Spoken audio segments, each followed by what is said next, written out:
So anyway, hello everybody. Welcome to Needing Meeting. My name is Carol.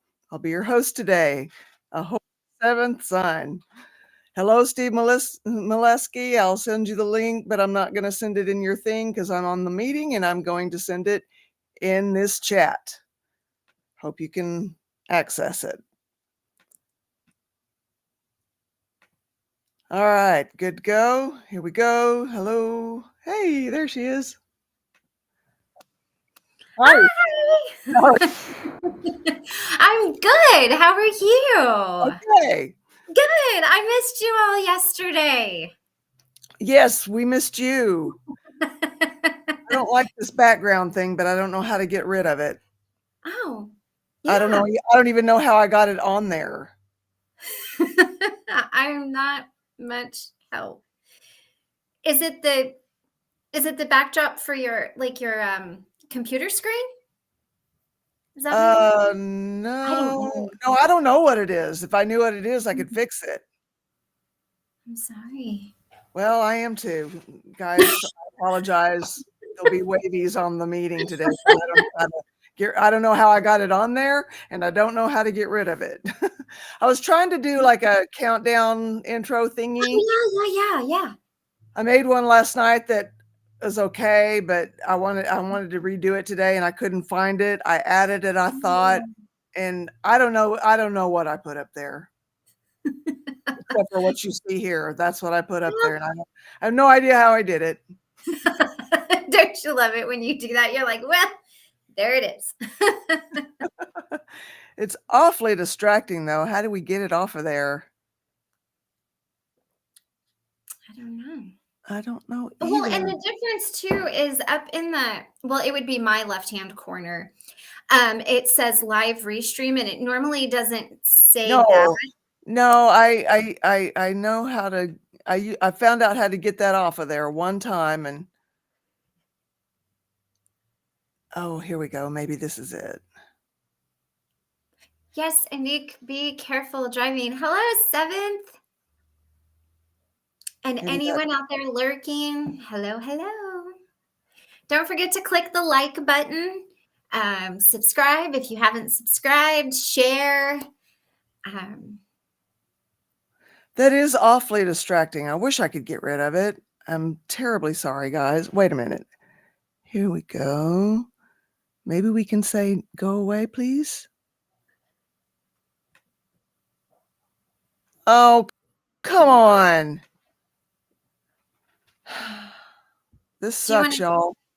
Do you want to try it again? Do you want to No, because I have to create it all over again, and I don't. Yeah. Okay. Let's get away from default graphics and see if we can get that to go away. Yeah. Background. No, we don't want any background. Why am I having to choose a background? How do you? That is going to drive me absolutely out of my bonkers mind. Anyway, sorry about that, you guys. It'll be wavy gravy today. I hope your vision's okay. I hope it's not making anybody dizzy, because it's kind of making me dizzy. I haven't looked. Bring the chat back up here and see what's going on. All right, so I was going to put a VACI list up here. Let's see. Are you there? You are. Okay.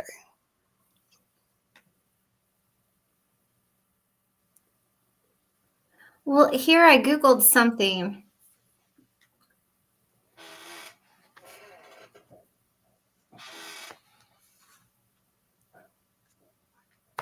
All right, so this is a VACI list, which is vital, absorbing, creative interest.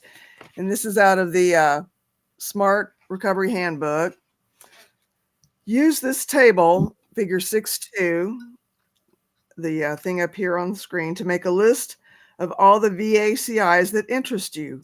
Write it down, then rate it 1 to 10 on how much it interests you. After you try it, come back to the list and rate it again to see how closely your before and after ratings are. Setting goals. So So far in this chapter, we've helped you identify what parts of your life are probably in need of attention, regaining your physical, mental, and emotional health, rediscovering lost passions and interests, and creating new ones. You also identified in the lifestyle balance pie the areas that are important to you and which ones might need a little more work. Putting this all together requires planning, flexibility, creativity, and energy. But where to start? Setting goals. Goals help you maintain your focus on achieving balance and direct your energy toward your new life and away from your old one. Like many who suffer from addictive behaviors, goal setting may be unfamiliar to you. Now that you have freed up the time you used to spend engaging in addictive behavior, you have time to focus on your values and interests. The goals you set will be more meaningful if you connect them to your values. You may want to review your hierarchy of values from point one. Using your values as your guide will help you set priorities and point your new life in the direction you want it to go. So I still didn't get this chat to come up. Why are you not coming up, chat? All right. Steve, I put the link in the chat. Hopefully you can get to it. I'll try it again. I'll try it again here.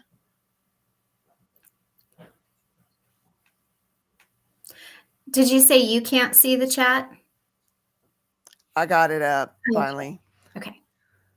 All right. And if anybody needs a meeting, needs something that's on their mind, they want to talk rather than chat. Again, I apologize for the wavy gravy background. I don't know how I got it up there, and I don't know how to take it off. I mean, we would just be two beautifully perfect women if we didn't have something go wonky, right? Yeah. Hi. It's the worst day so far, but we'll get there. Sorry. Looks like my plans next week might be different, and who knows? I'm just today's been a lot of deep breathing. Today's been a lot of deep breathing. Today's been crying. Today's been everything. So it just hadn't gotten better today, huh? No, nothing got better. Nothing got better, and it's almost like everything crumbled backwards. Like there's 18 steps backwards right now, I feel. Yeah. So just trying to manage me right now, because if I'm trying to not do what I normally do, because I got Rowan with me, right? So I'm trying to not sleep, because that's what I would do. But I also would have done that because I had help to watch him, but I don't now. Well, so fighting me wanting to scream everything out loud as possible and as publicly as possible, but also knowing that I shouldn't. Right. That's tough. Right. That's a tricky place to be in. Do you want to do some box breathing with us? Do we want to do a deep breathing exercise for everybody so we can all? Yeah, that'd be great. I'll benefit from it. Yeah. All right. So we're just going to do the breathing. And I'm going to kind of talk as you guys breathe. So go ahead. We'll do 5 of these. So breathe in for a count of 4, hold for a count of 4, and let out completely until all the air is out of your lungs. So go ahead and all right. So we'll go ahead. Here's 1 in, hold, and out. You guys go ahead and continue that. And as you breathe in, imagine you're breathing in all of the love and wisdom and energy that's being sent to you from all of the most loving, positive places on earth. Breathe in confidence, courage. Breathe out stress, worry, and anxiety.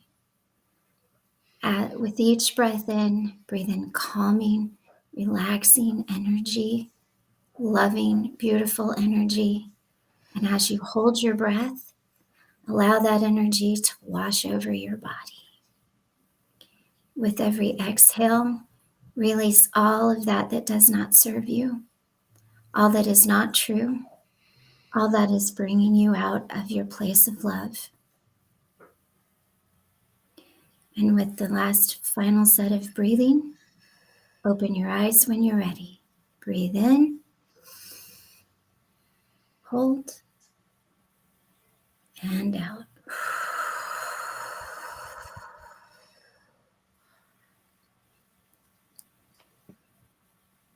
It's always nice when you can just do a little bit of breathing. It does so much good for the body. Give me a second, I'm sorry. You're good. Take all the time you need. Take all the time you need. I know that was one thing that I always thought was really helpful with when I went to when we were doing DBT training and with the counseling. It's just such a nice way to get grounded and get out of that. It's almost like it puts you into your wise mind, pulls you out of those, that emotional mind or that logical mind that's not beneficial, and really just kind of gets you back to where you really need to be. Oh, thank you. I try. It does help. Well, Yeah. I thought I was reading from both books. I got my DBT for Dummies, and then DBT Explained. And I actually feel like this one's a little bit clearer. Perfect. Okay. So, did you read something in there that was like exceptionally helpful that you wanted to share, or are you still just kind of? I'm just going to go with the intro because it is helpful. It is helpful in explaining it, I feel like. Yeah. So what is DBT anyway? It is an evidence-based mental health treatment developed by Dr. Marsha Linehan and her colleagues at the University of Washington. The efficacy of DBT is supported by extensive research about what works to help people overcome emotional pain. At its heart, DBT is a type of cognitive behavioral therapy combined with acceptance and mindfulness techniques. But what does that really mean? Here's a super simplified explanation of CBT. If you change your thoughts and behaviors, your emotions will change. And when your emotions change, your thoughts and behaviors will change as a result. Clearly, the focus here is on change. The problem, however, is that some people tend to feel invalidated by that approach. They feel that the focus on behavior change overshadows the content and depth of their problems, and they are not fully understood or taken seriously by the very people who are trying to help them. We'll talk more about validation in Chapter 7, but for now, let's consider it a sense of feeling heard, accepted, and taken seriously. DBT then uses CBT and accounts for validation by including the following components: embracing acceptance, aiming for mindfulness, seeking validation of self and others. In DBT, the balance between acceptance and change is key. DBT treats emotional dysregulation and associated behaviors.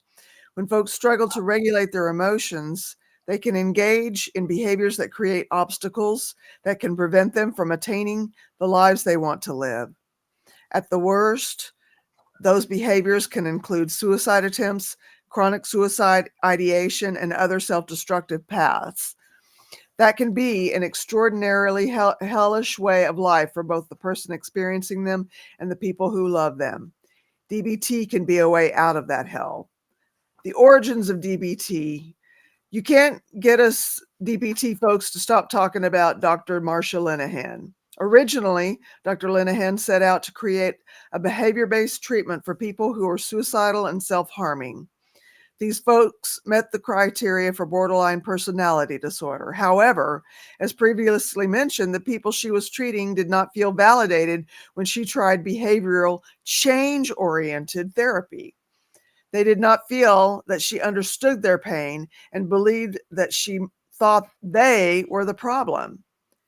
She turned the tables on that challenge and switched over to acceptance-oriented therapy.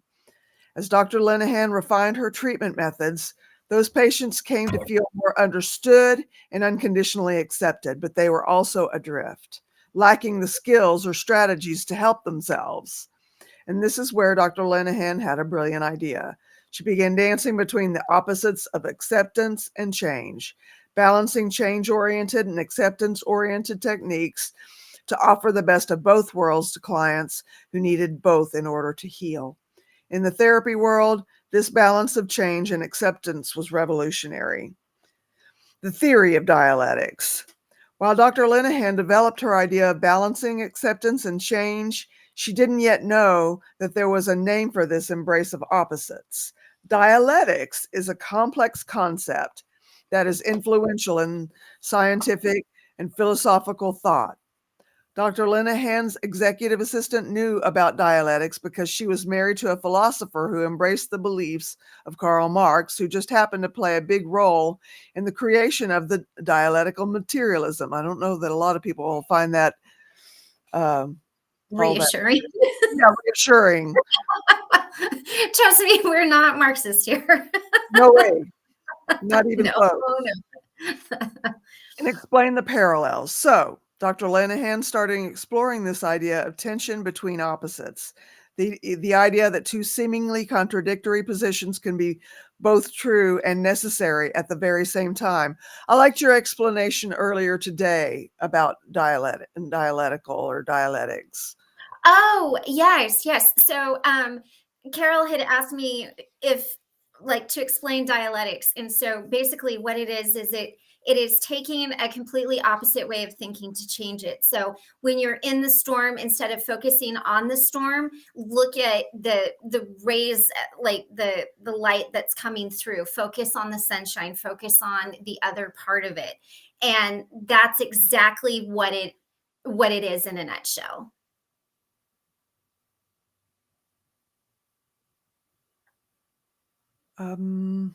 Not sure if that reference, because I think of cognitive dissonance as something completely different. I think of cognitive dissonance as, let's just put the example of the cult. When you're in a cult and you're following a belief system wholeheartedly, and real life comes in and says, but reality is this, and your belief system says this, then there's a cognitive dissonance. That's what I view cognitive dissonance as. Yeah, it's a mental conflict that occurs when your beliefs don't line up with your actions. Or with reality around you, the Yeah. actual reality. Yeah. Yeah. Of your of day-to-day life and reality. And yeah, Mhm. at that point you have hey, how you doing? Good. And so, when that happens, of course you have a choice to make. Grip onto the belief system that, may or may not be based in reality and dig in your heels, or accept reality and go through the painful process of reconciling belief versus reality. Anyway, that's my take on it. Yeah, and that's a big process. And Yeah. right now we're just kind of trying to focus on understanding how to start all of it. Right. So Christy's you're a little ahead of us.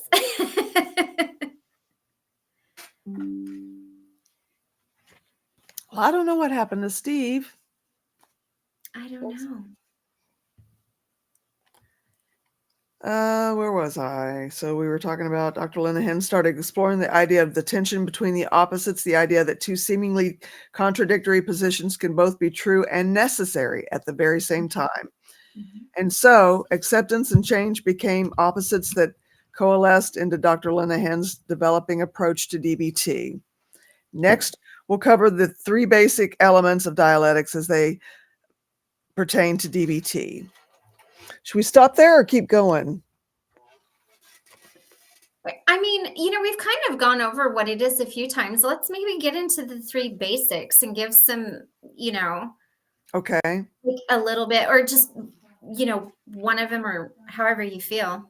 So this has three components here that says the interconnectedness of everything. Reality is continuously changing, finding truth in opposites. Is that what you were thinking? Yeah, and I think that's and I think that's a good thing, because what's true for us today isn't necessarily going to be true for us tomorrow, because we're going to grow and we're going to change and we're going to have a deeper understanding of things. Yeah. And I think that that's important to understand that. And a lot of times, opposites are true. If you're drowning, if somebody's drowning in the ocean, you don't try to save them until they kind of stop fighting, because they will cause you to drown too. So it kind of goes with that as well. Like, it doesn't seem like it makes a lot of sense, like putting on your oxygen mask first. It's kind of counterintuitive in some ways to what we think, but it really is helpful. All right. So the interconnectedness of everything. Everything is connected. Everything is interrelated. The air I breathe out will be breathed in by someone else. The ground I walk on is connected to a street that is connected to a mountain that is connected to the sky. My actions affect the actions of others, and their actions affect me. Separation between us is an illusion. It's challenging to understand how we are connected to other beings and, in fact, the universe. But it can increase our understanding of our impact on others and their impact on us. It also makes it easier for us to validate and understand, even if we don't agree, the viewpoints of others when we see us all as interconnected. Reality is continually changing. Changes are constantly occurring everywhere. You are now older than you were when you started to read this sentence. That's a positive thought. Right? Moments pass. The earth revolves around the sun. All over the planet, things are shifting, evolving, changing.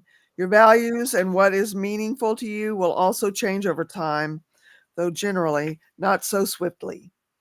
What is important to you when you were a child may not be as important now.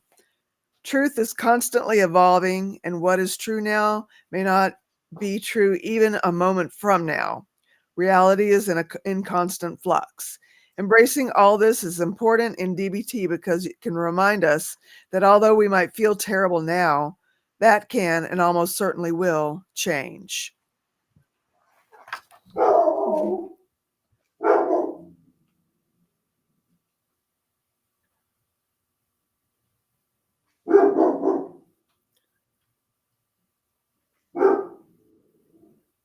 Oh, hello. Okay.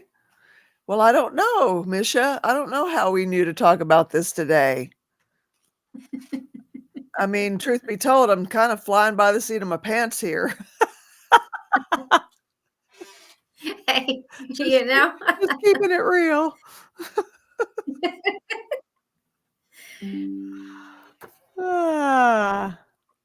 Let's see, where was that?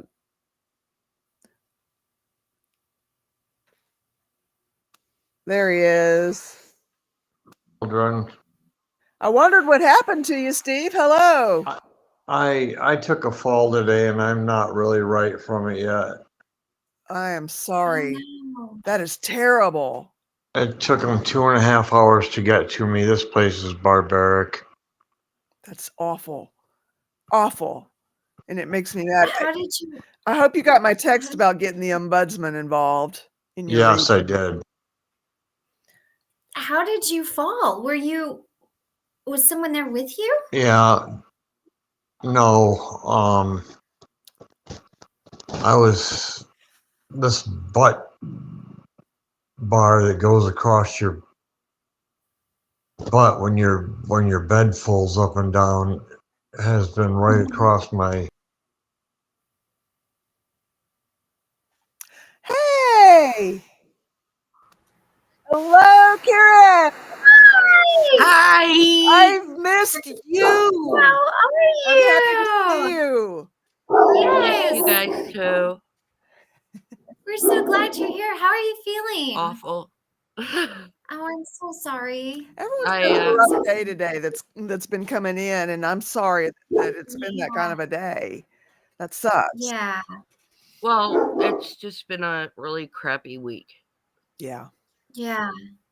Yeah. dealing with a lot of stuff that's going on. Mm. And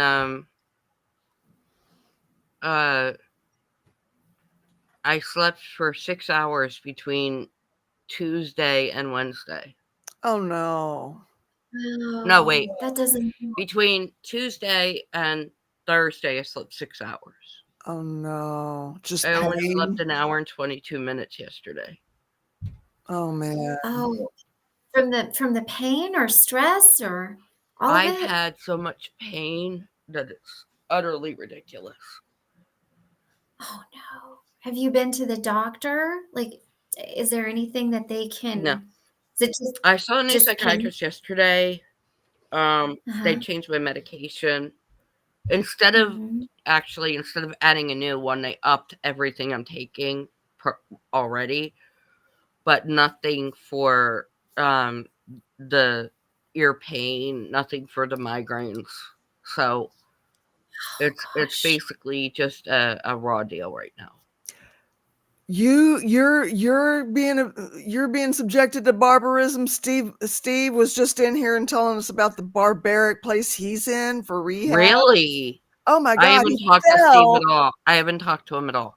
He fell the first day he was in that rehab place, and they didn't come to his call light for like 45 minutes to 2 hours, something like that. They just left him laying there, and he hit his jaw against the radiator.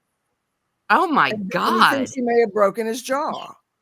In Oh, that's addition to hurting his delightful. knee that they just operated on. Right, exactly. Mhm. That's ridiculous. That's Mm. utterly ridiculous. So Yeah. yeah, he somehow knocked himself out of here. And but he was in the process of telling us what happened, and he got, I don't know what happened. He just went away. Nobody touched Yeah. anything. So Right. Oh. Well, he might be Well, a little goofy from all the medication. oh, yeah. 100%. Oh no. I Steve on drugs is He is hilarious. on, yeah, he's on some I don't stuff. know if y'all have talked to him, Yeah, oh yeah. like late at night. He is so funny. He has told me some of the craziest things, like totally out of it. I mean, I adore Steve, but some of the things that have flopped out of his mouth in the last couple days have been just too funny for words. I mean, mind bending. And Oh no. I had, oh my God, yeah. Okay, so the other night I love Steve, and you guys got to really know that he is just, oh my God. Well, the medication is putting his guard down a lot, Yeah. which is so funny. But the other night, he was yelling at me on the phone, and he's like, "You need to call Misha right now. Get her on the phone. I need to talk to her right away." And I'm laughing, and I'm like, "Steve, what?" And so I'm messaging her and telling her to call me on her phone. And Mhm. in the middle of the conversation, me and Misha are talking to Steve, and Steve all of a sudden goes, "My bottom is so supple. It's so supple. My bottom is so supple." And I'm like, "Oh my Oh gosh, here we no. go." Oh, But now then Karen, he's not here to say whether or he's not not he here wants to to tell defend himself, but us. Yeah. I'm sure he would be going, "I am utterly embarrassed." And he did. It was so funny. But like he was talking about like the Indian crying, and he was walking on a cloud, and the Indian was crying because he threw a tissue at him. And I mean, and you guys remember the old Wow. commercial about the Indian? So I was talking to him, and I was like, "Steve, we never had that conversation about the Indian crying." And he goes, "Yes, we did. We were talking about A Walk in the Clouds with Keanu Reeves, and you were telling me," and I'm like, "No, we were not having that conversation. I don't know who you were talking to, but it was just, Oh, it no. was hilarious, and he's just so funny. And he ended up Oh, singing well, to me and Misha on the phone. I wonder if he even knows he kicked himself out of the meeting. I don't know, no. but Well, let's get back to you. Yeah. How? So they're just upping your medication? yeah, Is it helping? I don't Has know it because had it was enough just last time? night. Okay. Oh, okay. I did Okay. sleep for 14 hours straight, so that was a plus. Oh, But yeah. and I had physical therapy today. Okay. How was Mhm. that? It was okay. I like my therapist. She's really nice. She's from Colombia. Her name is Martha. She's Mhm. great. Mhm.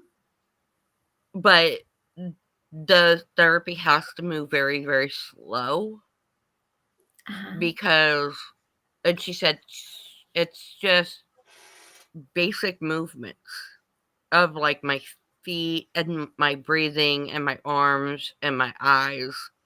And you have to center Mhm. in on like a word or a thing and keep your focus there. And every time like you move your head, you have to go like left to right and right to left. Does And that make you dizzy? that's the plan, Okay. is to find out when you can't do it anymore. So she had me Oh. doing a lot of different things that would help with that. Mhm. That's the point, is get me as dizzy as I can get and then stop the action and sit. So Okay. it's kind of, I mean, everything you do, you have to do, and you have to sit down and just Yeah. basically keep breathing. So it's like you do an exercise and then you breathe and then you stop. Kind of Oh, like wow. if Oh, you're walking, if you're yeah. walking in anywhere. Mhm. So So is all of this therapy to help them to better understand how to manage your diagnosis? Like what's making you dizzy and what to do about it? no, well, okay. So the therapy that I'm getting is to calm down how I react Okay. to Okay. Okay. Okay. walking, to moving, to, I Right. mean, and when we Right. walk, we move our heads, we move our eyes, we move everything. Mhm. Yeah. Yeah. Even though we're walking ahead, our eye might be like catching something on the side of us or whatever. Yeah. And so this therapy is just to basically control the dizziness to where I'm able to function better. Okay. Like Okay. instead of walking, like, and this is my habit, is like when I'm walking, especially like when I'm out. When I'm walking and I'm Mhm. out, it's like I'll walk so far and then I literally will get so dizzy I can't stand it. And I have to like lean over something and I have Wow. to shut my eyes. And apparently that's all wrong. Yeah.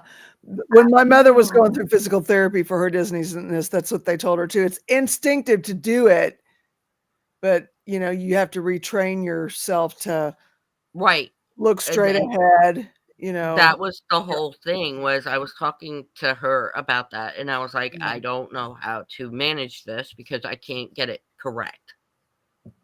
Like Mm. It's gonna I take just some can't. time. It I know it's going to take a lot of time. But it's like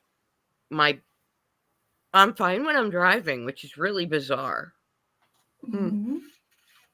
But I'm fine when I'm driving, and when I get out of the car, when I'm driving, I'm okay. But when Mhm. I'm in the passenger seat, I want to collapse before I get out of the car, which is Oh. kind of Wow. weird. That is. Yeah. Wow. So it's like the earth starts to move, and it's like that. You feel the Yeah. ground is going like this, Yeah. and that happens a lot. So Mm. that's something that I have to work with her on because I Wow. never felt like that before. Right. Cosmic Christie said antihistamines can help with migraines, but it's short-term fix, and you have to check that it won't interact with other medications. She said, check with Yeah. your doctor. I do a lot of I do Excedrin tension migraine, Okay. and that seems to help, but the last couple days, I mean, this whole week, it's been a nightmare. It's been like 24/7, like it's just not going away. And yesterday I was exhausted, so either I was so exhausted I didn't feel it, or I was so exhausted and everything just dropped because I didn't have restful sleep. Like I didn't sleep. Sure. I literally took a power nap and just kept going, Right you on. know? So between Wednesday and Thursday, I mean, I was up for all of an hour and 22 minutes. That was it.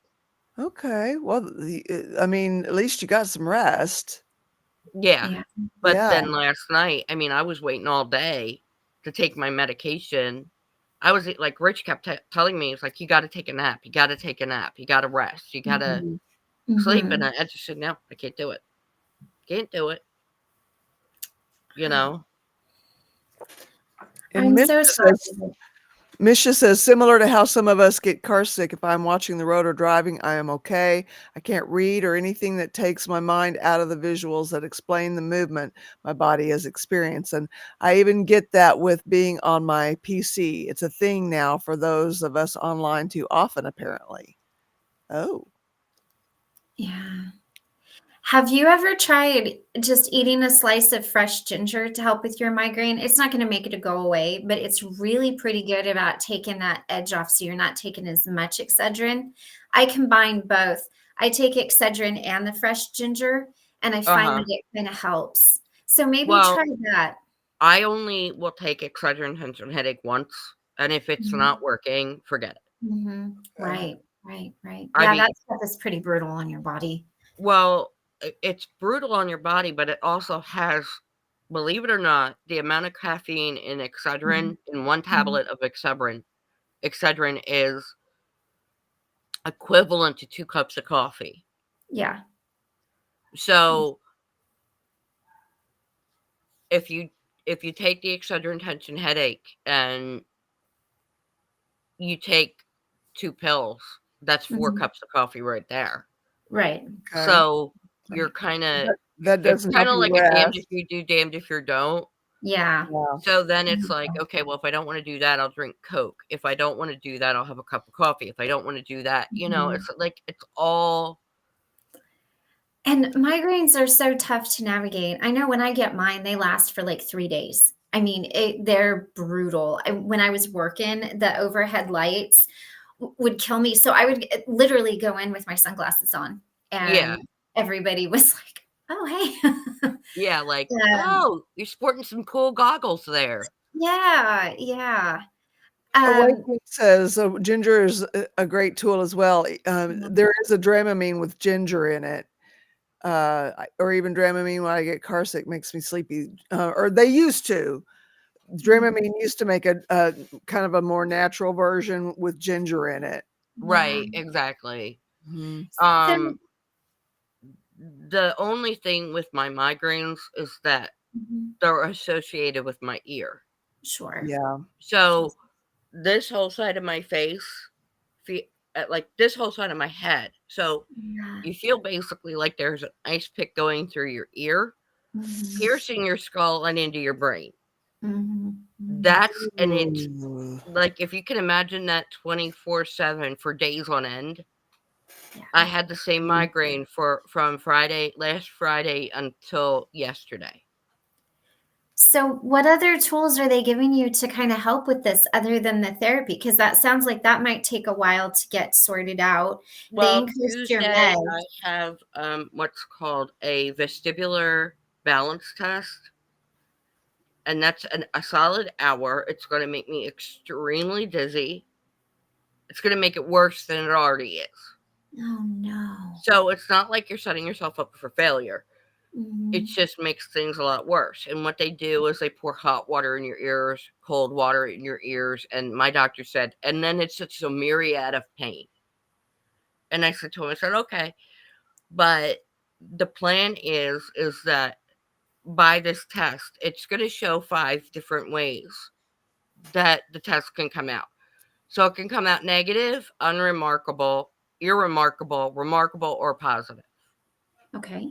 Because this diagnosis is so complicated to come to. Mm-hmm. Now, my doctor, my medical doctor, she came to this idea because I have every possible thing going on with me. And he is the one that's going to put it in concrete and say, this is exactly what we're dealing with. Okay. Now, because it's an exact what we're dealing with kind of situation, that could either mean medication, surgery, hospital. I don't know. So all of this is to get you to a point where you know exactly what you're dealing with, so you know how to go forward. So you don't Exactly. have to do this up and down. So there is Right. a light at the end of the tunnel. It's just going to be a really painful tunnel. It's going to be hell. Yeah. It's already been horrid. And You now, know, how long until you get these results back? it'll probably be a week. Okay. Probably, but and it's because the test is Tuesday and then Thanksgiving's Thursday. Yeah. So it'll probably be a week. But my doctor said as soon as he gets the results, he's going to schedule a appointment for me. Okay. Because it has to be done. Right. Like, we need the answer. And I'm going out now, like, and I take my walker with me, which I hate doing. Yeah. Because, I'm young. Yeah. Sassy. I'm young, and I do not need a walker. Although, when you're dizzy, you have a walker, you have no teeth, you start to feel like you're about 90. Aw, That's no bless good. it. No. I mean, I'd rather be surfing on furniture and walls than dealing with that, Now, is the medical, I know the medical is a lot and it takes a lot emotionally, but is that the only thing that you're dealing with? It's just, I mean, I understand that's a lot, but is there anything else that we can send out love vibes and prayers for you for? Well, I mean, it's basically the bottom line is that. I mean, it just Yeah. it's it's a situation that's just not gonna dissipate in 24 hours, and I wish it would. Right. That's something that needs to be taken care of. Yeah. Yeah. And just trying to figure everything out is just, it can get really complicated where you feel like you're kind of losing your mind in a way. Yeah. Between a new imagine. psychiatrist, new medic, like doing what she's doing with my meds, and then coming off Klonopin and the dizziness, and my father. Oh, good news, Carol.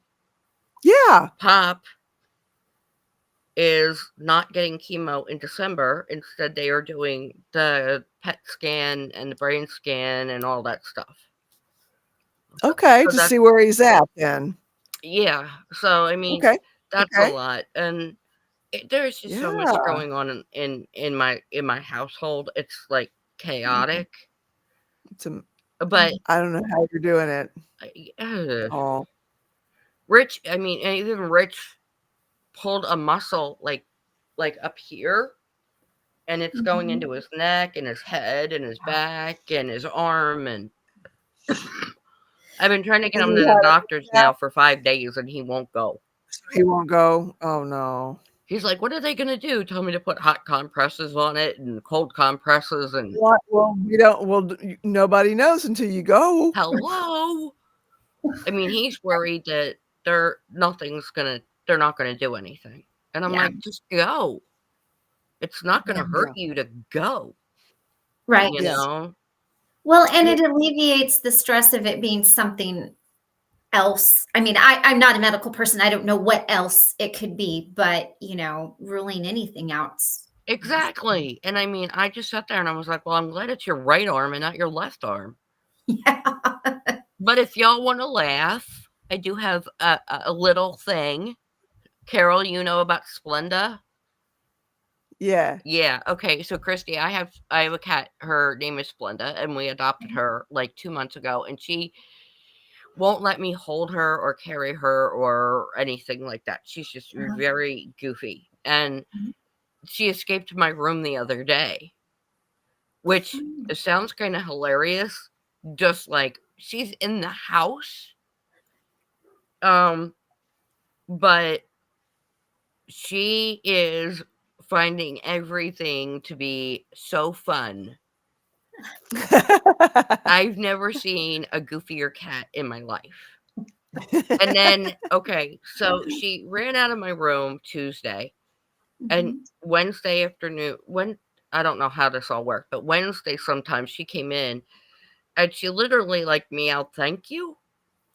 Oh, yeah. And she's a riot. Like she literally said, you know, she just was like, "Oh, thank you. Thank you." Oh, And I'm cute. like, well, this is kind of weird. So she was in my room for a while, and I wasn't in my room, and then I came in, and then she's at the door crying, and she goes, "Dad, Dad, Dad." She doesn't stop. As she's in my room, Oh, she starts crying for Dad. It's so oh, funny because she's so Oh, connected to Richard, and yeah. then she met his dad, and he thinks she's just like the funniest little thing in the world. And Oh, Rosie's in my room, and she's Rosie's play friend, and Rosie doesn't want to leave my room now. I'm like, how is everybody ever going to be happy in this house? right, right. It's really, it's hilarious. I mean, she's just so funny, and she does everything. Like she chases the dog chases her. It's my house is a race house. I mean, they just chase each other all the time, and Yeah. oh, it's so funny, you Oh. know. good. But I wanted to be a part of the meeting today and be with y'all. Yeah. Well, we're glad you're here. And our girl Misha, as strong as she wants to be right now, really needs a lot of help. She's Okay. dealing with a lot. Yeah. And I know she would tell you this herself or not. She always wants to be the pillar of strength for Yeah. everybody and be there for everybody and do the best she can for everybody. And as much as I love her, and Uh-oh, as she much says, as "Don't I you do it, care woman." about She says, her, "Don't you do it." she's struggling, and she's struggling hard. And you know, there are people in this world and that we meet that are so important to all of us because I can do this too. It be the pillar of strength for everybody and kind of land on myself and feel like I'm a burden. But Mish can do that too. And she always wants to be outspoken and real and honest. And when she's hurting, she'll never let anybody else know. She'll always hide it within herself. And I know we're all part of that we all deal with these things that are so tremendous and so huge in so many ways, and we all deal with different things. But We love you, Misha. we love you, Misha. I was gonna say, it sounds like someone else I know there. Quiet girl. A little bit. A little. But she's dealing with something that none of us can ever wrap our heads around. Right. Yes. Yeah. But And she's coming up on a year that her daughter was murdered. And I can't imagine. Mm. She's doing everything that she possibly can to get through it. Sure. Yes. And she needs so much help Okay. and so much encouragement because she's finding day by day it's harder and harder and harder. The closer it gets, the better, the more she needs. And she'd never ask We're for here for you, anything. Misha. Yeah. We're here for No, you. you're not making it out okay. You need a lot of us. You need all of us. And we're here. We're not Yeah. going anywhere. We're right here. And I mean, yeah, I am describing myself. But she knows that she has all the help and everybody behind her. But reaching out is going to be really important right now for her. Yeah. You know, letting her know. Mm-hmm. And she's really dealing with a lot. I know it. And I don't know all of it, but I know some. yeah. I mean, trying to find all the resources that she can. And you know, what happened to her daughter shouldn't have happened to anybody else. It shouldn't Guys, have I been need her to daughter. take this call. My nephew's in the hospital. I need to take this. Hang on. Oh, okay, Carol. Hey. Oh, shoot. This is just, it's tremendous what she's going through. Well, and it's hard when you're the strong one and you've always been the strong one and you're always looked to as the strong one. I think people forget that you struggle too. Yeah. And, you know, people can get, I mean, I'm really good about it. I called Carol the other day and I was like, look, I need a meeting, but I don't need a meeting on the internet. And I just, bleh. And she goes, I had no idea. And, you know, it's very difficult. And the one thing that, if I could give everybody the gift of just one thing, it would be knowing that you're not a burden, and that the people that love you, they're there, and you know they're there for you, and you're never going to burden someone who loves you with your troubles. You're never going to be a burden, and you know I had a freak out moment, and I emailed somebody, and I'm like, you need to call me right now. And I just, you know, unloaded. Yeah. And, you know, and so there's, and that's, and I think it's hard to have that vulnerable side of you show, because especially when you're coming through some of the things that some of you all have come through, you know, it's But got you to too, be very Christy. difficult. Yeah. I But mean, you it too. really is. Yeah. You know, and You can't put it as all of us yeah. because Well, you're part of that. oh yeah. Oh, and I do. Trust me. You know, I'm No, like, but I mean, hey. even though it's addiction, it's this, it's that, whatever the Yeah. situation is, we all Yeah. go through it in Yeah. a Oh yeah. broad scope, and it's Yes. not Yes. always the way we want to go through it, Right. you know.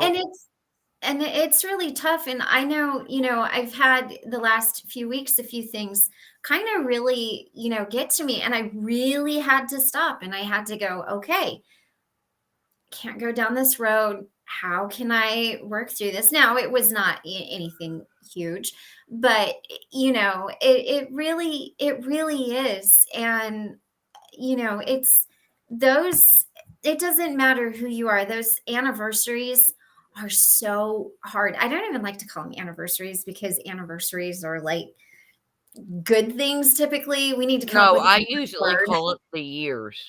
The years. Oh, there you go. The You years. know, the years. And they're just, they are difficult. And and sometimes you don't even know what to ask for. You know, I remember there were times in my life when people are like, what's wrong? It's like, just don't feel good. And I couldn't verbalize it. I couldn't put it into words. Like it's not even Yeah. that I wouldn't have taken the help. It's just that I didn't know what to even ask for, other Well, than it's just not even try to knowing what breathe. to ask for. It's Yeah. literally like there's a bunch of gobbledygook, and you have to like Yeah. dissect the gobbledygook and make it make sense. Mhm. And there is nothing more and nothing less. You Right. know what I mean? Like, Yeah. and that's why, I mean, I can always try to be, I can always try to be understanding and Yeah. forgiving and listen and pray and be thankful and blessed and grateful and all these things. Mhm. But bottom line is, I'm still dealing with my own issues, Yeah. and I don't like talking about myself because Yeah. I've done that in the past. I did that as a Mhm. kid. I would Mhm. talk about things and I would eventually be ostracized for it or shamed or put down or disregarded or put away into a box that it didn't matter what was going on, Mhm. and that's the whole thing. And it's Mhm. like you start to compound things on top of things, and then the Mhm. gobbledygook gets bigger, and then you're like, there's so much going wrong, and I'm trying to make it right, and I don't know how to put it into words. Yeah. And Yeah. it's for me, it's not about writing a journal. For me, it's about being open and honest and Mhm. straightforward and goofy Mhm. and trying to get to the bottom line. Right. You know, um, you can't like I'm I was dealing with somebody who is trying to get sober, and she's a young girl, and I'm Love you too. trying my best, trying my best. Mhm. And you know, when you're trying to help somebody get sober and they're making 900 excuses from Sunday on Mhm. all of everything else that's going on in their world, and Mhm. you're going, well, wait a minute, you can't just phone in sobriety. You can't just Mhm. you have to make time for sobriety. You have to make time for recovery. You have to make time for every little nuance that you have to go through to get from A to B. Right. Right. And no matter how hard the situation is that person is going through, when they go, I don't want to talk to you anymore, it's because Mhm. you're being too honest. You're being too Right. real. And it's something Right. that they want to push away as far as they can. And then you don't know what's going to happen next. And that's the Mhm. Yeah. bottom line. You just don't know what's going to happen next. Right. You know? So it's like taking all the gobbledygook, even though it could be deep within you or deep or exterior, Yeah. like putting everything the way it's supposed to go. Mhm. Mhm. All that gobbledygook, you can't explain it, Mhm. you know? And what I find interesting with especially with this girl, what she was saying to me, sh in one conversation, she actually said to me, "Remind me to call you one day and ask you how you are." And I'm thinking, I shouldn't have to remind you Mhm. how to ask how I am, Mhm. but you're so self-involved. Mhm. And yeah, You and can't get there. a lot of times in the addiction, in the act of addiction, that's all there is just that in yourself. It's Right, just exactly. you know, And I know that.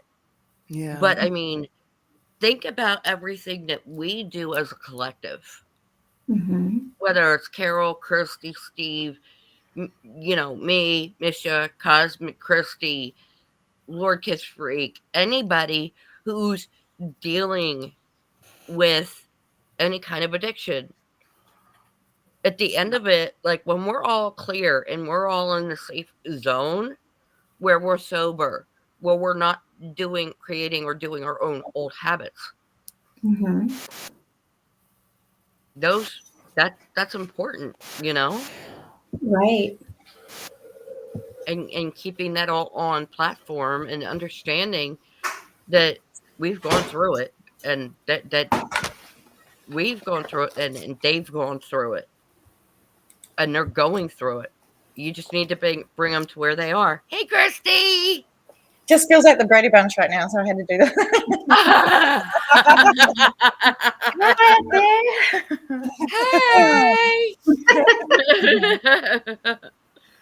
My How are you, Christy? I've got some sort of cold or something going on, so I wake up and I'm really, really sick, and then I'm okay during the day, and then I'm sick again at night. So I don't know if it's hay fever or hay fever, and so you don't know what it is. Is it just a seasonal thing then?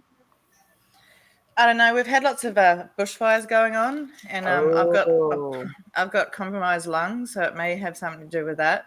And yeah, so it's just I just think I'm all right now, but this morning I couldn't even get out of bed. I'm like, nah, because everyone went to the beach today, and I'm just like, I can't go, and it's sad because I want to go to the beach because I feel like the sea air would be helpful. It would be. Yeah. So, but yeah, no. But I just wanted to just say something to Karen. A lot of what you're describing sounds exactly like, like we have to be this because we've always been the strong ones. Like talking about Misha, it's like we can't turn to people for help because they're not used to us asking for help, and we're not used to asking for help because we've always done it for everybody. Like we've been the rock that everybody else has needed. And so when we need help, it's sometimes really difficult to turn around and say, look, this is how it is. I need help, because we're... Me and Karen, I'm sorry, I didn't mean to interrupt you, but just me and Karen were talking earlier about this, and she was talking the other day, and she said something, and it was something that I had mentioned previously. And it was awesome because it's like, okay, yeah, we know the answers to our own problems, but we can't see them. And so as friends, it's so awesome to be able to help each other see and to come to the conclusions of what the answers are within ourselves. Yeah. And I really wasn't wanting to come on here, but what Christy said, Miss Christy Cole, how are we going to do it? We're going to say Christy and we're going to say Cosmic. How about that? Yeah, I'll be Cosmic and Christy's Christy. Okay. But what she was saying, I know what it feels like to not want to share that because we don't want to put our stuff on everybody. Mm-hmm. But Christy, whatever you're going through is just as important as anything else that we're all going through. That's right. And I think because you said that, I'm going to be here right now and I'm going to share. Okay. Because I think it's important that all of us that are strong show our, and it's going to be ugly. I'm not going to lie, it's going to be ugly. But I think it's important for people to realize that no matter what we think and what we're afraid of showing out there, because we don't want something to hurt, in the vein of not wanting to hurt anybody or to put more on them, we put so much more on ourselves. Yeah. And so I think. No, sorry, Misha. No, go ahead. I was pretty much. Anyway, well, see, I talk to this about my therapist all the time because he says I over-explain. It's because when I was younger, I wasn't heard. So now I over-explain to make sure that this person believes me. Like I bring them with facts and all that sort of stuff. And all in the end, all I need to say is, this is how it is. And I don't need to explain as much as what I do. But it's something that comes from childhood trauma and, all that sort of stuff and not being believed or being heard. Like I said earlier, I was taught to be quiet because I wasn't heard. So I just stopped talking, So it's just like, you end up, if you don't make it, we need to make good trouble. See you, Lord. Love you, Lord. Have a good night. Love you. Yeah, we have to make good trouble, and sometimes we have to do it for ourselves. Like we have to defend ourselves, and a lot of times we don't defend ourselves because we've never had anyone look after us. Right. So I feel that like because I do therapy every Monday. So and yeah, but my therapist constantly is amazed by how self-aware I am, but the fact I still keep doing this to myself. And he's like, "Why do you keep doing this?" And I'm like, "I don't know." Like, if I knew, I'd stop. So You know, that's the funny thing about it is We're that just having we a are meeting, almost Hilda. We're just talking. we're almost too self-aware that well, you know the phrase "honest to a fault." Mm-hmm. yeah, That's been me, and yeah, it you know it's what it is we're so self-aware, and the rest of society is not, and they don't like that. It's an inconvenience because they don't want to be self-aware themselves. They don't want It's too easy for people just to go into the screen and have the screen tell them what to do and how to do it, and they're good. Go watch a YouTube video if you don't know how to handle something. Go watch a video, and you'll be okay. And they don't want to look at who they are. I don't know who I am. I have no flipping clue who I am.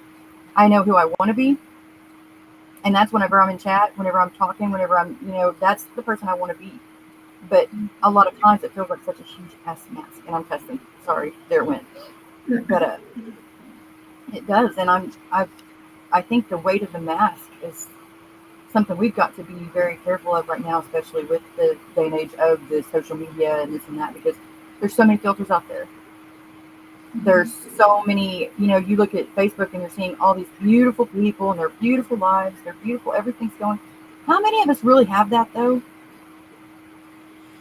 well, I have to say, I'm someone on Facebook who I rant, I rave, I tell everyone everything. I don't keep things hidden. Like people, I'll be okay, but I'm going to be dramatic about it first. So I'll do my post, and then yeah. So it's just, but it's just like I'm sick of being silent. I'm sick of letting people get away with things that they should not get away with. We all have a right to speak. And then I get all my family going like, "You need to be quiet. You need to stop putting the family secrets out there." I'm like, "But they're family secrets." Yeah, I'm not. I'm hi, sick of Rick. it. Say hi to Hi, everyone. Rick. Hi. Hello. Marshall Mathers. Yeah, it's just like I'm sick of being told to shut up. Yeah. Be and seen, not I'm heard. not gonna. Yeah, exactly. We're And on the one of the meeting. reasons why I'm in the Carol's situation I'm in now is because I kept it quiet. Right. And I would not. Yeah, It would like the last 3 years of hell would not have been hell if I had just spoken. Okay. I just couldn't. Yeah. Yeah. So because I have this. I'm so lucky because I have an amazing network, and I could have just said something to one person, and I would have been saved in an instant, and I regret that. And it's just, Oh. it's just I'm like still it is here. what it is. I'm just gonna eat my dinner. I'm sorry, guys. That's okay. You're good. It is. fine. It is what it is, but it just shows the value of like sometimes we need to learn to reach out, and this whole year has been me like, give me all the things because I'll take whatever help I can get now because I didn't get any before. But you're willing to give the help too, and that's the beautiful part of what everything that is being done here. Well, yeah, we're fragile, we're raw, we're going through it, but we Yeah. want to help everybody else that's doing it too, and it's giving That's and right. taking. It's not too much giving, too much taking. It's a beautiful thing, and it's well, necessary. I feel like helping others takes my focus off what I'm going through, Yeah. so that I don't have to think about it for a little bit. Right. And it also kind of helps keep you accountable, like, Yeah. yeah. You're not just, Yeah, well, it was it's not just you that's at stake. Yeah. One Yeah. thing I learned was I used to, Cosmic talking about oversharing. I didn't speak at all, and then I spoke way too much. And now I feel like I'm in the part of my life where I'm getting much better at sitting back and looking at things and saying, is this me being dramatic? Is this going to pass in a day or two? Or is this something serious? And I feel like for me now, I'm able to go, okay, you know what? this is just this one thing. It's probably going to be done, but this is a big thing. And, just being able to, even within myself, see that, because that's not anything I could ever do before. I mean, I was just like, and you want to talk about causing drama on Facebook. Oh, girl, can I tell you stories? I didn't even mean to. One time I put up a joke.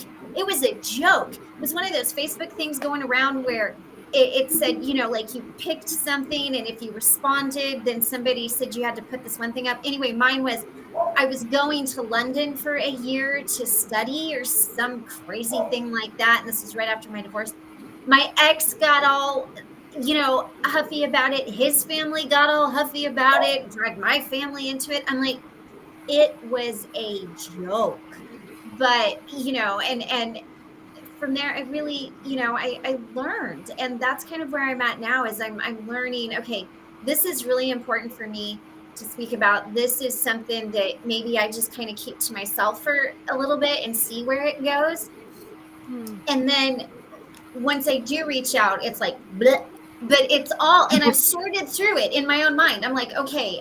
And the other thing too, is I've gotten to the point where I think I'm pretty good at knowing my place in it, and like, okay, this isn't my fault, but this is how I feel about it. And that's that DBT stuff. This isn't, I didn't do any of this, but this is my boundary, or I didn't cause this, but this is how it made me feel. And it's hard. I used to always joke that I was like the rock. I was like, if you picture it, sorry, I wasn't trying to do an Elvis thing here. My sleeve was all messed up. If you picture the ocean side and the great big rocks and the waves smashing against the rocks, the reason the waves smash against the rocks is so it doesn't destroy the village. It doesn't destroy everything else. But you're the thing that everybody breaks themselves against. And that's a lot of force.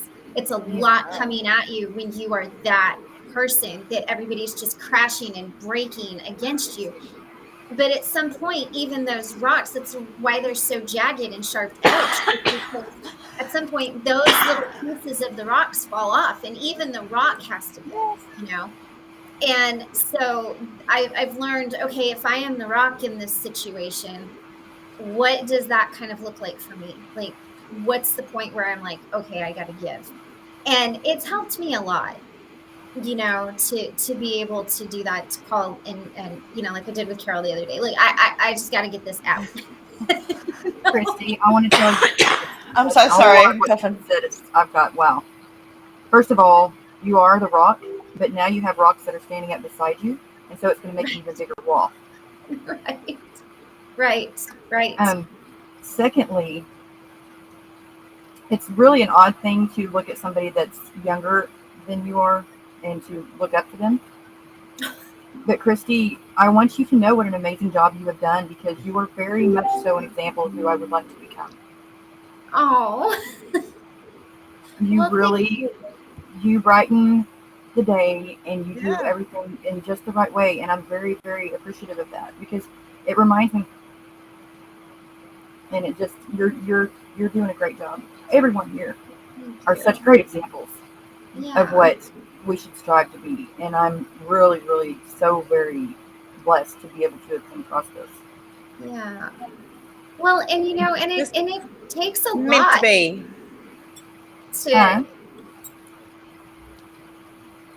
What'd you say?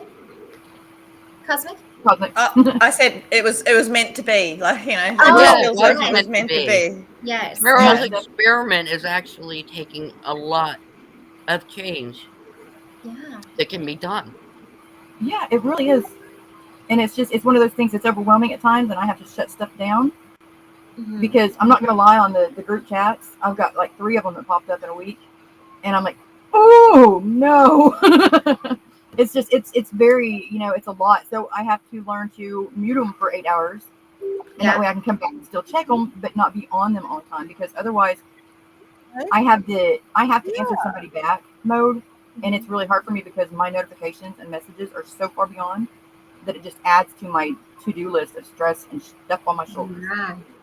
And I feel horrible, and I feel like I've got to apologize to every single person. And I'm telling you, I still feel regret from stuff from 10 years ago, of stuff that I wasn't able to fulfill.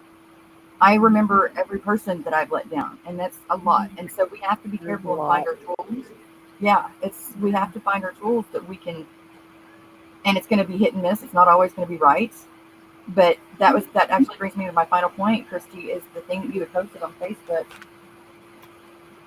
It was not your fault what you posted. You posted something that was in good fun, just a fun little thing. It was in everybody else's perceptions. Yeah. That was the problem. And we can't control other people's perceptions. And unfortunately, until something happens, it's going to get worse, because people's perceptions are so easy. They want to cause the drama. They want to cause the strife. So you didn't cause the strife, but it's everybody else's reactions. And all we can do is control ourselves. And if we stand firm in that, smile and stand behind what we say and don't give into it, that's the problem, is so many people are giving into it. They're like, oh, well, that wasn't right. So, yeah, maybe I am a Democrat when I was a Republican, or vice versa. Right. Nobody knows who they are, and the fact that they can't even be strong in that. And it's becoming a place where it's nothing but just that 5 minutes of fame, even if it's degrading. That's all people look for. And we've got to come away from that and to look at more of what we can do as a collective. And I am so glad to be a part of this awesome collective that does that. Yeah, Yes. that's so true, because I've always made it a policy that I'll never say anything online to anybody, any stranger, my family, that I wouldn't say to their face. Right. And I'm pretty fiery, so I can say some things, but I will not. I'm not a nasty person, but I don't know. I think it's my background. She may be little, but she is fierce. It's like a quote. I've always been like a little like, this is my opinion about this thing. It's only when it's about myself that I'm not so, but fiery. But yeah, I will never say anything to anyone online. Yeah. I don't care if they're being mean to me at all. But if I wouldn't say it to their face, I'm not going to say it online. And I think that should be more. There's so many people. Warriors. Yeah, there's so many people out there who forget that the person that they're talking to on the other side is the person with feelings, and that could be the thing that could tip them over the edge that day if they're having a bad day. So even if people are nasty to me, I'm always like, well, I hope you're having a good day, and this was a good constructive conversation, and just so that, because one kind word can change someone's whole life. Yeah. That's true. Yeah, so I always try and when I have my debates, I don't do it anymore on Twitter. I've stopped.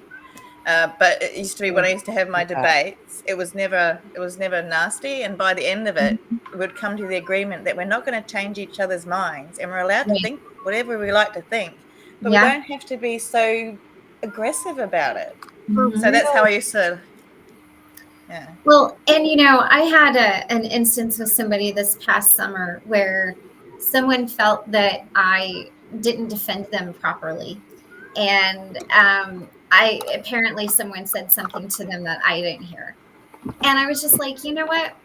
What's the point? Like, I'm not going to waste my energy to go after something that is not going to, that doesn't matter. It's completely non-consequential in this. Like, the only thing by me opening my mouth would have made everything worse, and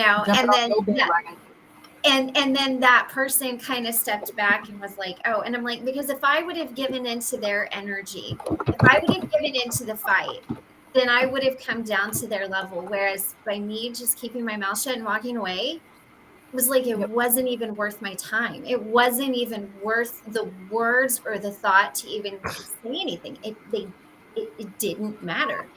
And then once that person realized it, they were like, oh yeah, okay, and then they were a little less, because this person was very fiery and would have leapt to my defense, and I appreciate that. But it's like, and that's another thing I've learned, because I was a little fiery thing too, and man, I would fight you. Oh, especially if you came at my little brother, man, I didn't care who you were, I would throw down with you. and now it's like, okay. You're still fiery, Christy. Yeah, my problem is it's because I was told I was wrong for so long about a certain thing that if someone tells me I'm wrong and I know I'm right, I will drill it down into them until they know I'm right. I know I've said this before. It's just like, don't tell me I'm wrong when I know I'm right. You know, and and I don't ever come at things without facts. Like, you know, facts are matter. You know, everyone's got opinions, but facts, Right. you know, they do change. You know, but you know, opinions aren't facts. You know, It drives me so nuts when people come into an argument and the very next exchange, when they say you're wrong or whatever, and the very next exchange that they have is you saying, I have this, this, and this, and you come at them with straight up facts, and then they never respond again. And it's so disappointing. It's so disappointing because it's not like I want to fight, but I would love to have a debate. I want to learn what they have to say. I want to learn what they have to educate me, to show me that I might not be in the correct. You know, teach me, educate me. I will listen to you. Just listen to me. And that's a good debate. People don't know how to debate anymore. They just want to jump on the bandwagon and say, well, this. But then when it comes down to it, they don't even know what they're arguing about. That's sad. That's Such a half disappointment. the thing. There's people who argue about everything. I mean, like, I was in a curly hair group for a while because my hair's, you know, if it's shorter, it's curly. And oh my God, that's basically a cult in itself. Like, you know. Actually, they have groups for everything, don't they? It's crazy. Yeah, it's crazy. But they were like, I don't know. It's just like there's a saying, like, you give someone too much power, and it gets to their head, and so it changes who they are as a person. And I guess that's where it comes down to cults and all that sort of stuff. You know, you never get that one. So, and like, you know, I'm in a group that says admins aren't God. So it's because like admins think they're godlike creatures. You know. Right. Yeah, that's why I came up for air. I'm sorry, guys. Yeah, that's okay. Well, and you know, it's and just how that can make you feel, you know, how somebody saying something online to you that is so detrimental can ruin your day, or it can really make you mad, or change your life sometimes. You know, yeah. I mean, even things. It's a whole spectrum. Oh, it's a baby. No. I would go check on Mama. Mama was looking restless out there. So look at your little thing. Oh man, so much puppy breath. Yes. Oh my goodness. My puppy's yelling at me outside right now. She's in trouble. So me and her had a bit of a disagreement this morning. Well, I'm sick of her yelling at me every time. And then she peed on the floor when I tried to get her to go outside. I'm just like, you know what? You're going to be an outside dog today. She's too old to be outside when it's too hot. So, you know, I always make sure that, you know, she gets her vitamin D and all that stuff on cooler days. Yeah. But normally she's inside and being under me everywhere. But she's in trouble right now. We're just having a bit of a disagreement. That's okay. Best friends can. Yes. Right. Yes. Hey, mine's over here snoring. I want one. I want one. So cute.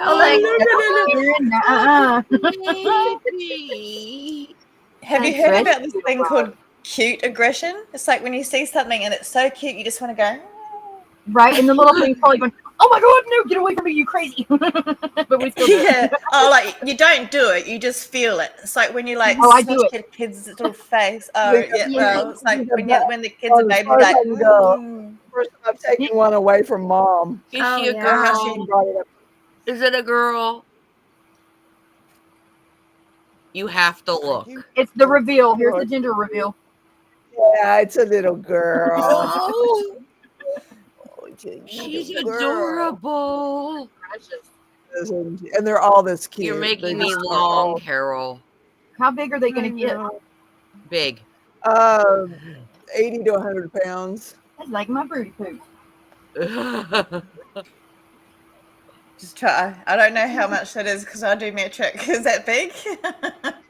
Yeah, it's big. It's about as big as a dog gets. Okay, I used to have a French Mastiff. Except for unless you're talking about a Saint Bernard or Great Dane. Right. Oh, well, see, I had I used to have they're big dogs. Do you remember that Tom Hanks movie with that dog that slobbered everywhere? Yeah. Turner and Hooch. Yep. Turner and Hooch. Yeah, I used to have one. He was amazing. Is this more helpful? Cosmic, she'll get to be about 45 kilograms. Is that helpful? Yeah, that's helpful. Is Yeah. that helpful? I I just Googled it. I don't have all my devices with me at the moment to Google, and so Is that how you do kilograms, or do you do like, how do you do it? And we do kilos, yeah. You do kilos? Okay. Yeah, so that's So about 45, yeah, no, roughly so about half a it's pound. not huge, because so putting it into terms, so my old dog Karma, she would have been about 45-ish kilos. Conan, the barbarian, he got named that because he was huge. He would have been 75 kilos. He was 75 kilos at a year old. Like, he was massive. They've got the biggest dog head of all dogs, apparently. 165 pounds? Oh, that's more than. Oh, Could you wow. imagine? That's like No. an average size American. That's bigger than my well, no. That's almost as my husband is 220 pounds, so 160. Wow. I'll have to share some photos. Sadly he only made it to a year old, or just over a year old. Yeah. But he was 75 kilos, massive. He took me for walks. So I had to get a special That's like special a harness Bernard or something. My goodness. Well, they're actually bigger. They're French Mastiffs. So Dog de Bordeaux or whatever. I know that's a fancy name, but he was just a French Mastiff. But they're the biggest of the Mastiffs. So, but he was so big, and I'm just like walking around going, I don't know, like this. You're like walking another person bigger than you. yeah. But he loved us so much. Like, he hated men. He was a rescue. I stayed friends with someone for a while just so I'd be like, I'll babysit your dog. I'll babysit your dog. You're at work. And then eventually they figured out that they didn't have the time to look after a puppy, because puppies need so much work, especially that big of an animal, So, and I was home all day, stay-at-home mum, and he loved us. We were his. He didn't like men at all, though. Oh, so but he was just amazing, and he was just. I love dogs. I love them immensely, but I'm a cat person because I am basically a cat. Like, all right, don't touch me now, leave me alone. Yeah. But I love cats so much, but I'm allergic to them, and so it breaks my heart. Yeah. Oh. Yeah. I hope I'm not allergic to you, girl. I love you. You're so awesome. my nickname is that my initials is actually KAT, so I was destined to. There you go. There you go. But I've always had dogs because dogs are like, I don't know, they love you regardless. Where cats are like, oh yeah, cats are. I've got, my cat is that way. She's very judgy. But anybody who's still out there, put a 2 if you still need a meeting, and a 3 if you're good. And we'll kind of keep chatting for a minute, but just kind of see where everybody's at. I'm a 3. I just hopped on because I really want to say hello to Karen because it's been ages. Yay! And Christy, Carol. Yes. Well, we're glad. And everybody, Zelda. Yes. And Zelda, that's a big old dog. Zelda had a bull mastiff. Yeah, that's a big old dog. But he thought he was a little dog. Yeah. I love that. Conan I thought he was little too. Bulldogs. And so, and when I say bull, I'm talking about pit bulls. So they're the big old, aggressive, everybody says, but they're not. They're big old babies. But they used to share this big old bulldog and this little bitty tiny chihuahua shared the same bowl. It was the funniest thing to see both their heads in it. It's like, yeah, that's awesome. And I think actually the chihuahua was like way more vicious than the bulldog was. Well, there you go. Well, my little Staffy is a version of a. See, pit bulls are illegal here in Australia because they get blamed for all the attacks, even though. Thank you when for you saying take it like into. that. Yeah, exactly. They are blamed for everything. And it really is a human's fault. Yeah, it is. It's always a human, and that's why I've always said to my kids, never walk up to a dog that's a strange dog Never ask, you know, you always need to ask the owner if it's okay to pat the dog. And also, dogs are, you've got to treat them like the animals that they are. Like, they're great little tiny little beings, but like, you know, if they get hurt, they're going to turn around and hurt too. So, you know, like I used to tell my kids, if you pull my dog's tail and it turns around and bites you, that's on you because you did it first. You know, it's a reaction to your behavior. So don't be mean to my dogs. And there's all these my videos dogs, where these people, they've got the babies on top of the dogs. And, oh, isn't it so cute? They're pulling his ear, and it's so cute. Oh, and just talking. Man, that is abuse. That is abuse to the child and to that animal. Because they are expected to be able to just take that, and their animal instinct is to not. And the biggest time that any time that bulldogs are in any kind of trouble for that is because they are defending their people. And people don't give them a chance. You know, my daughter, she was probably 9, 10 years old, and me and the girls have always felt like we're dog whisperers because, I mean, if there's a dog that's like crazy out in the neighborhood or whatever, I'm like, hush it, and it'll stop talking, it'll stop barking, And so we've always felt like that. But she, in particular, some friends of mine were babysitting them, and there was a dog that was an older dog, and it was pretty mean, and they told all the girls, do not come near this dog. I don't care. It's a very mean dog. Stay away. Well, Samantha, being the dog whisperer princess that she is, walked up to it and made friends with it. And they had a great old time. And she's like, see, you just needed a little love. You just needed somebody to show that you were worth it. Right? Okay, so then they're leaving, and she decides to go say goodbye to the doggy. The doggy is underneath the barbecuer and is sleeping. She went down to give him a kiss, and it was asleep. And so it woke up and it freaked out. It still didn't hurt her, like bite her, but it roughed her up. And it wasn't his fault at all. And they were trying to kill the dog. And I just said that word online, and I'm so sorry. Oh my gosh. It's all right. I think we're late enough in the video, doesn't to punish the dog. And I was like, no, absolutely not, because it is our fault. It is y'all's fault for not watching my daughter.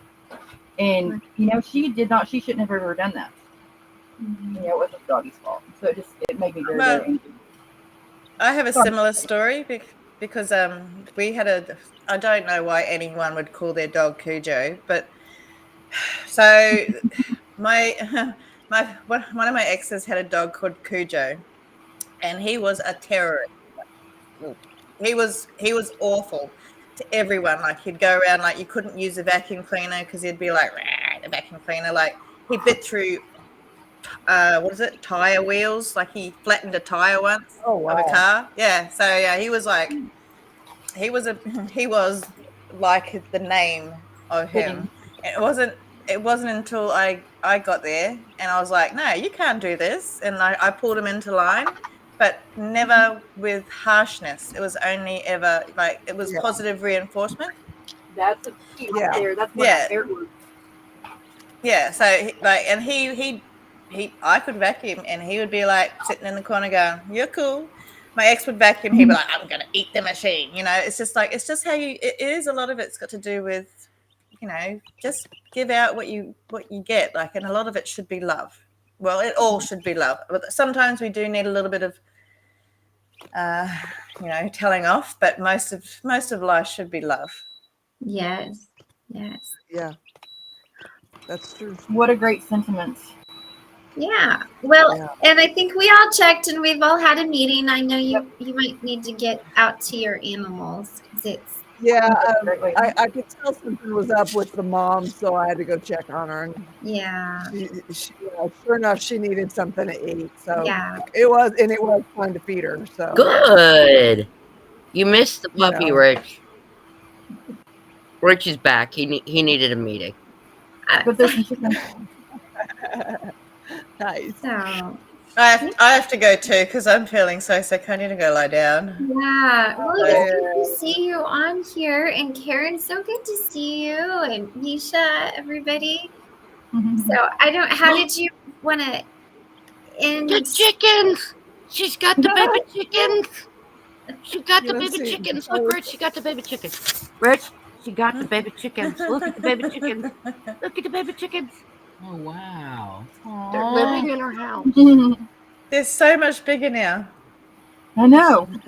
Like the other day, they're growing exponential. Hold on, buddy. Thank you, Zelda. Are you going to do the serenity prayer? Well, we can do that, or we can do deep breathing. Do y'all have a preference? I can't actually breathe, so I'd prefer. There Hope we you get go. to feeling better too, girl. Yeah, you Yes. gotta get better, Christy. Yeah, I'm going to go back to All right. bed. No one's here, so I can just go sleep all day. Are you There you taking go. anything So for we'll it? I do have cold and flu medication, but I try and not take medication and just let my immune system work it out Yeah. as much as possible. May take a little longer unless you're helping with. Are you taking vitamin C and zinc and D3 Oh yeah, and all that? I've got the multivitamins. They're like horse tablets, like so big. Yeah.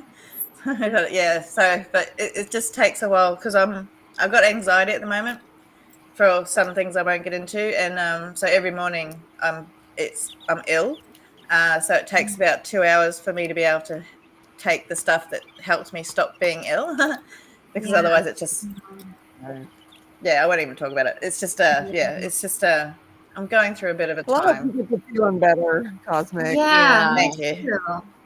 We're gonna claim Thank you're gonna you. be better tomorrow. Let's claim I it. hope so. I've got to be good by Monday. I've got to take the son to work. The housemate's gotten back to work, so he can't do it anymore. So I've got to do it. I love you guys. Yeah. Right.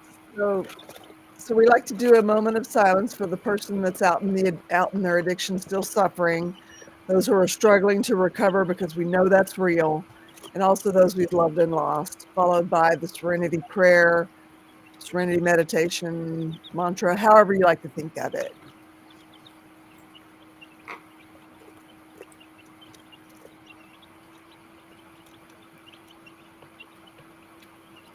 Grant me the serenity Grant me the serenity to accept the things I cannot change, to accept the things I cannot change, courage to change the things I can, courage to change the things I can, and wisdom to know the difference. and wisdom to know the difference.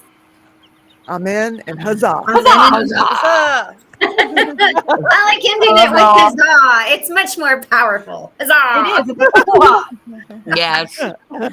All right. We'll see you guys Love all y'all. tomorrow. Have a good Night. night. Guys. Christy, you're a riot. Love yous. Bye. Bye. You too. Mwah. I love you, Carol. Love you too, Karen. I miss you a lot. I miss you too. Okay. Give me a call. I will. When you're able to. Okay. I will definitely. All They are righty. so freaking cute. Oh my gosh. They are adorable. I want They're one. telling me it's sleepy by time. They're wanting to roost and get some sleep. Whoopsies. Are they still living in the house? Yes, they don't have enough feathers to be out in the outside without a mom to brood over them. And it's a little too chilly too. That's right. Yeah. Yeah, they don't have the feather coverage for that yet. To my husband's chagrin, he does not like chickens in the house, but Aww. we got chickens, so sometimes they're gonna have to come in the house. Yeah. It's just how it is. Yeah. Are you making any headway on your goats? No, I haven't got anywhere there. I have a feeling I have goats for life, so I could be wrong. Misha really But, needs us right now, Carol, Okay. more than you would ever know. She's really, really dealing with a lot. I'm gonna end the